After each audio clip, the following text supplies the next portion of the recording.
Today I'm going to talk about the 10 active artists that I'm most excited about right now. So this is not folks that are still alive, but rather I would say the artists that have released sort of music in the past 5 years that has left me most excited. So more current artists. So, I'm not going to cover, folks. I guess Bob Dylan, given, his most recent record, could potentially fall in that top 10, but he does not here. So artists that are making sort of their best music right now. I, just like a lot of people on these vinyl community channels, spend a lot of time looking to the past.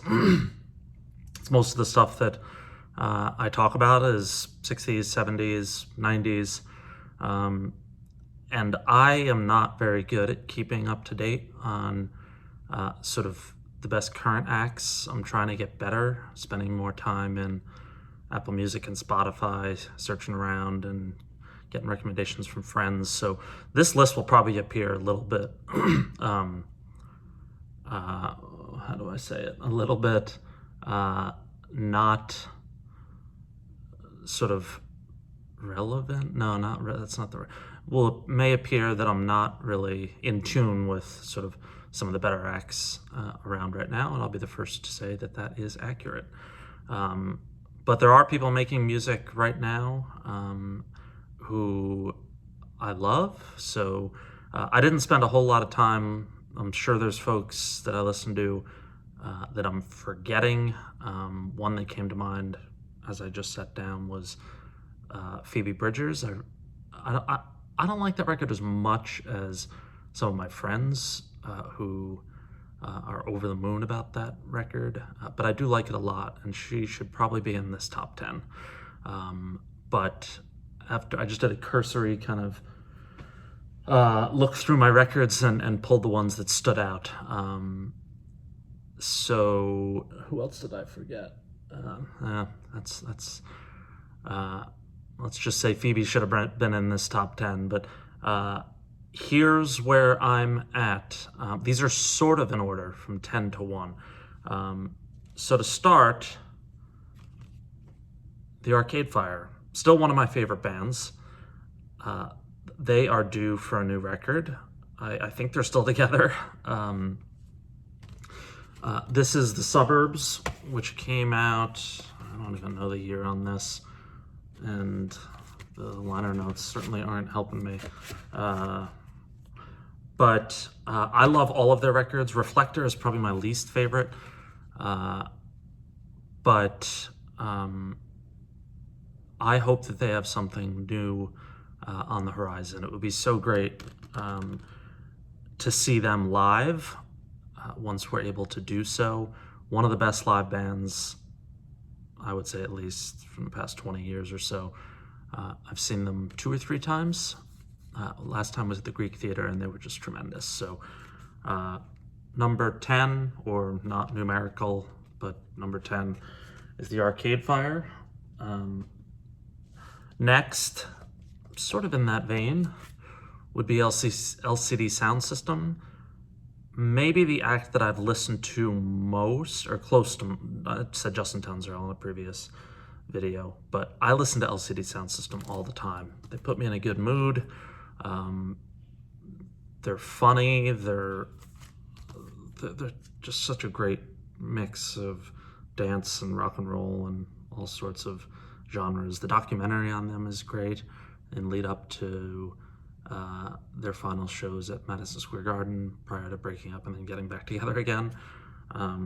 So this came out in 2017, and I really hope that there is a new one on the way. They're an all-time favorite band of mine now, without a doubt. That farewell tour that ended at MSG, it was supposed to end at, I think it's called Terminal 5 in Manhattan, and I actually flew from California back to New York for what was to be their last show. It was not their last show. And it was one of the best shows I've ever seen in my life. Just so joyous, and what a band.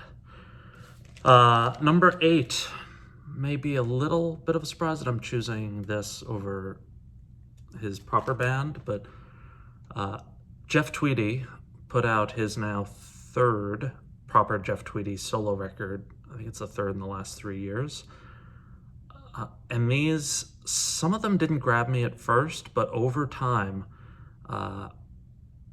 these really age well. I sort of wish that he had made maybe 2 records instead of 3, put the best tracks on the 2. But this one that was just released recently on vinyl, Love is the King, former President Obama said that in his mixtape, or his Spotify playlist, had the song Love is the King on there. I don't think it's one of the better songs on the record, but there are some. Guess Again is one of the best Jeff Tweedy songs in a long time. Natural Disasters, great. A Robin or Wren, Opaline, Gwendolyn. This is a really good record, and part of me is hoping that Jeff Tweedy continues to pursue the solo stuff and maybe working with other musicians. Wilco is not in my top 10, which I'm assuming anybody watching this would think that they're going to be number 1. But I haven't loved a Wilco record since The Whole Love, which came out in 2011, I believe. Not a big fan of Star Wars, not a big fan of Schmilko. I think the last one was the best of the past 10 years, post The Whole Love, but I don't listen to it all that much. Love is Everywhere is a great track, but I think they need to mix something up there. I don't know. They're trying to be too adventurous, and the result is sort of falling flat. But the Jeff Tweedy solo records, which a lot of fans of Jeff Tweedy, given his roots in Uncle Tupelo, have wanted him to make records like this for a long time. He's finally doing so, and they're really, really good. Number 6 is Kevin Morby. Maybe the best song of the past decade, with Beautiful Strangers, or is it singular, Stranger? It was released on an EP, which or 7-inch, which I bought. This is the record City Music, which I love. He has a new record that came out last year, 2020. Just a great songwriter, great guy. I think he lives in Kansas City.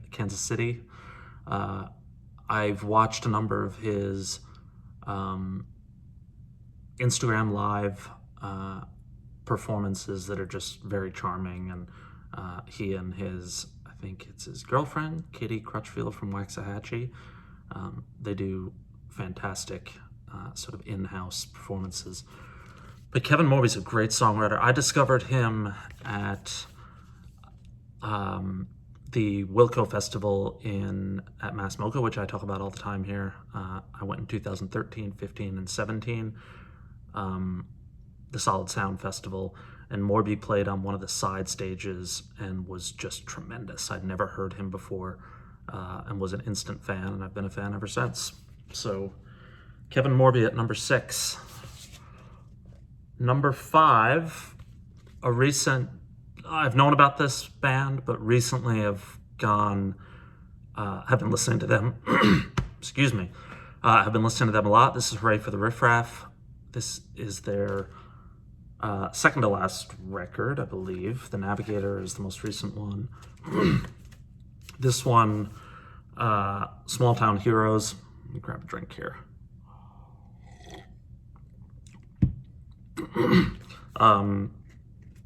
I think I like this better than, or I like them about equal, this to the Navigator. But really, really excited about this discovery.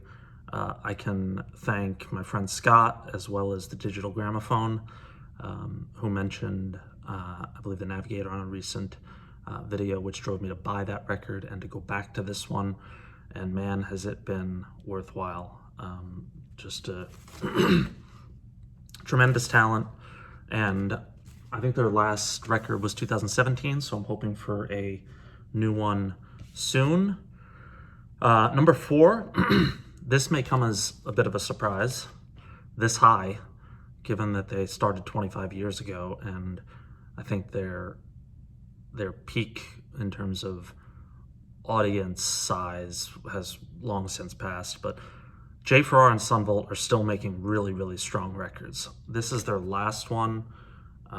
This came out in 2018, Union. I wasn't crazy about it at first, and man, does it grow over time. Devil May Care, Reality Winner, The Reason, Rebel Girl. This is a really good record, and J. Farrar just continues to make great music. So it's my hope that there's something new coming from Jay and or Sunbolt. They're one of the bands that I'm most excited about seeing once we get back out. So number 4, Sunbolt, and that's the record Union. Number 3, I have my numbers wrong. I don't know where I got the numbers wrong, but I'm now at number 4, so maybe I have 11. I don't know. Number 4, again, is Waxahachie, which I mentioned in relation to Kevin Morby. This was my second favorite record of the year. Very much, it reminds me of Lucinda Williams' Car Wheels on the Gravel Road. I don't know if that's part of that is just a phenomenal, one of the best living female singer-songwriters, but the number of great tracks on this is just ridiculous. And I don't know her previous records, and I plan on getting exposed to them soon. I don't know how many she has, but I'm going to start listening to them in the next week. But Waxahachie, just wow, what an album. Number 3 is probably my second favorite singer-songwriter going right now, who I mention all the time here, Joan Shelley. She put out a live record this year. This was put out a few years ago. Just every one of her records, they age so well. The songwriting is incredible. I can't believe she doesn't have a bigger fan base. Just such an incredible talent. I believe she lives in Louisville, Kentucky. Does a lot of her work with a gentleman who I don't know if they're together or just musical partners. His name is escaping me. It's right on the tip of my tongue. I have one of his records, Nathan Salzberg. So they do a lot of work together, and just worth checking out on Instagram and YouTube. And she is as good as it gets. One of my favorite songwriters ever. Number 2, yeah. The last 2 records have been great. Letter to You is a phenomenal record, one of his best, in his top 10 out of, I think he has 20 records, maybe his top 8 or 9. I keep going back to this, and I can't believe how good it is. I really wish, was it that one? No, somebody did the Bernie Sanders meme. There's a bench. I don't know which photo it is. Maybe is there a bench back? Yeah, I think it's back here. Maybe it's back there. And then prior to this is, of course, Western Stars, which is, I think this is better, but Western Stars is also really strong. Stones, my favorite song from that record. Gotta put Bruce in there. He's 71 years old. His performance at the Biden inauguration I thought was gorgeous, Land of Hope and Dreams. And he's still making fantastic music, and there's no denying it. Well, I guess there is denying it, but I'm not going to deny it. Bruce Springsteen, at 71, is my second favorite active artist, which I don't know what that says about me. Clearly that I'm out of touch, or maybe that I'm in touch. Maybe he should be number 1. I don't know. Number 1 is a runaway. It's not even close. I think this artist is a generational talent. Doesn't happen that often. one of the best living songwriters, if not the best living songwriter in terms of the output that they're putting out right now. Nobody's probably surprised. Jason Isbell in the 400 unit. I recently watched a live show that they did from the Brooklyn Bowl in Nashville, and it reminded me not just of how talented Jason Isbell is, but how amazing his band is. The show was unbelievable. I hope that it ends up on YouTube. It was a paid event, totally worth it. It was on New Year's, actually. That's what I did on New Year's. The filming was great. They've never sounded better. Isbell was as confident as ever and as funny and sort of charming as he can be. His best record was obviously his first record since getting sober, which was in 2013, Southeastern. That is among the 5 best records of the last 10, 20 years. All of his records since have been strong, but not as strong. They have great songs, 5 or 6 top-tier Isbell tracks, but then there's always a couple that don't meet the sort of second tier of songs, say, on Southeastern, which they're really all tier 1 on Southeastern, but this is not his latest. His latest is Reunions, and my favorite song of the year, Dreamsicle, is on that record, and that may be his best post-Southeastern record, the most recent one. But Jason Isbell is my favorite artist going right now, and that's from a live, or from a recorded standpoint, as well as from a live standpoint. There's nobody better, I think, right now. I don't know how old Isbell is, 41, 40, somewhere in there, but he is at peak performance right now, and just tremendous. That's the top 10. A couple others I left out. Gillian Welch, she doesn't put out many records, but whenever she does, they're phenomenal. Run the Jewels, I've just recently really gotten into. I love their latest record. I'm still discovering their earlier records, which I plan on going back to this week. Is there anybody else? The Jayhawks, again, been around 30 plus years, but still putting out great music.